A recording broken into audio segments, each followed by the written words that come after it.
Roger Gens has heard the calls for EMS on his scanner. They'll call Grafton a half a dozen times or Kensett a half a dozen times.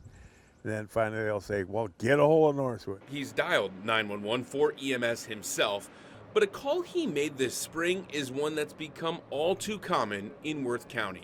His daughter Brenda had kidney failure and a minor stroke while at his house in Northwood. Then we called the rescue 911 and we waited, and I don't know, 10, 15 minutes. It seemed like an hour, of course, when you're waiting. You would kind of watch what she was doing, and you'd come out here and you'd look around and wonder, where are they, and go back, and get excited. After waiting and no one showing up, Brenda's sister rushed her to the hospital in Albert Lea, Minnesota, a 16-mile drive.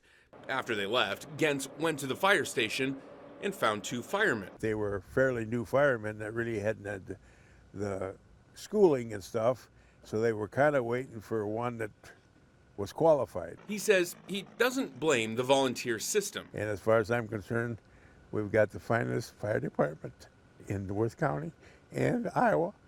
Brenda is okay today, but still has minor complications from the stroke.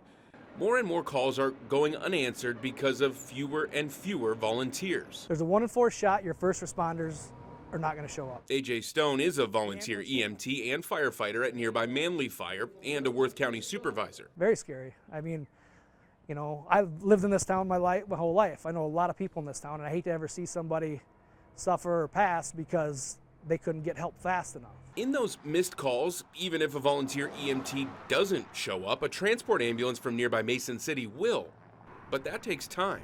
Carl Ginap is the deputy chief of EMS in Mason City. Worth County in general has an average of 20 minutes and 13 seconds to get to the scene. Even if a Worth County ambulance from Manly, Northwood, or any surrounding town shows up, they can't legally take someone to the hospital. We are actually a paramedic level service. We just don't transport. So as long as we have a paramedic on that call, we can administer necessary drugs needed until the ambulance would get here. So if a Northwood EMT did show up to Gens's call, it would still take a Mason City ambulance roughly 30 minutes to drive the 22 miles. By the time they call 911, it could be an hour or more till they are actually in the ER. The clock moves very slow.